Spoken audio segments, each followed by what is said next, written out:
வாழைப்பூ கட்லெட் செய்கிறது எப்படின்னு இந்த வீடியோவில் பார்க்க போகிறோம். ஒரு வாழைப்பூ வாங்கி க்ளீன் பண்ணி ஆஞ்சி வச்சுக்கிறேன். அதை துவர்ப்பு போகிறதுக்காக கட் பண்ணி மோரில் ஊற வச்சுக்கிறேன் 10 நிமிஷம். ஊற வச்சதை வடிகட்டி மிக்சியில் லேசாக ஒரு ஓட்டி வச்சுக்கிறேன். கேஸ் பற்ற வச்சுப்போம். கடாய் காஞ்சிட்டு இப்போ 2 ஸ்பூன் மல்லாட்டை எண்ணெய் விட்டுப்போம். வெட்டி வச்சு இந்த வெங்காயத்தை போட்டு பொன்னிறமாக வதக்கிறோம்.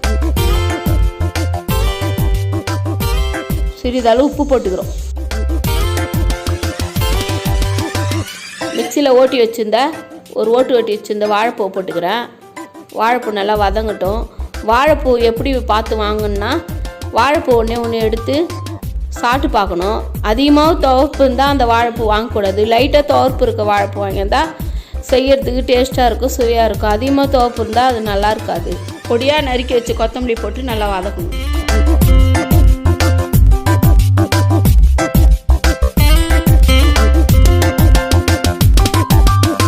கொத்தமல்லி தூள் 1 ஸ்பூனு, ஜீரகத்தூள் 1 ஸ்பூனு, பெருஞ்சீரகத்தூள் 1 ஸ்பூனு, சாட் மசாலா 1 ஸ்பூனு, காரத்தூள் 1 ஸ்பூனு.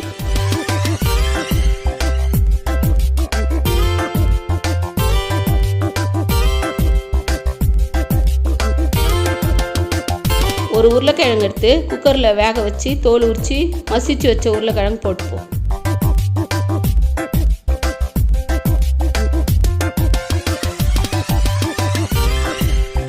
நல்லா வதக்கின்னு உப்பு கரெக்டாக இருக்கா, உப்பு பதம் எப்படி இருக்குதுன்னு ஸ்டேஜில் பார்த்து 1 ஸ்பூன் இஞ்சி பூண்டு விழுது போட்டுக்கலாம். வாழைப்பூ கட்லெட் தேவையான பூரணம் ரெடி ஆகிடுச்சு. நம்ம ஒரு பிளேட்டில் மாற்றி ஆறினோடனே கட்லெட் ஷேப் பிடிச்சிப்போம். ஆறிடுச்சு. இப்போ கட்லெட் ஷேப்புக்கு தட்டிப்போம்.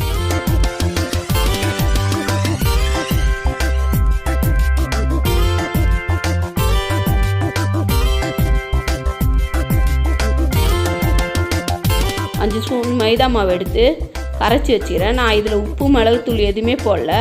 உங்களுக்கு தேவைப்பட்டால் உப்பு மிளகு போட்டுங்க. எனக்கு இதில் இருக்கிற காரமே போதும். இப்போ இந்த மைதா மாவில் நனைச்சி எடுத்துக்க வேண்டியதான். அடுத்து பிரெட் தூளை போட்டு ஒரு கோட்டிங் கொடுத்து எடுத்து வச்சுக்கலாம் பிளேட்டில்.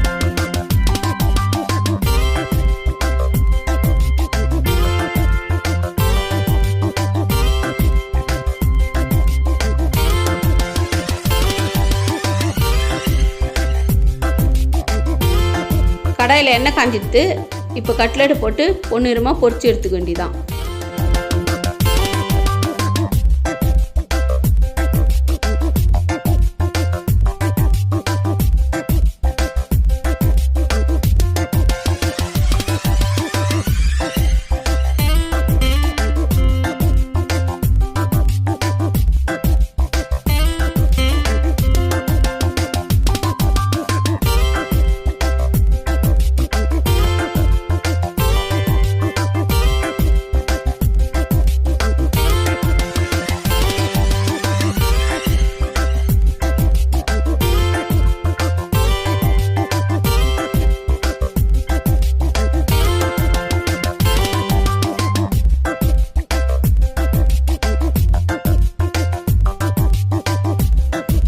கட்லெட் பொன்னிறமாக ஆயிடுச்சு. இப்போ எடுத்து தட்டில் வச்சுக்க வேண்டியதான்.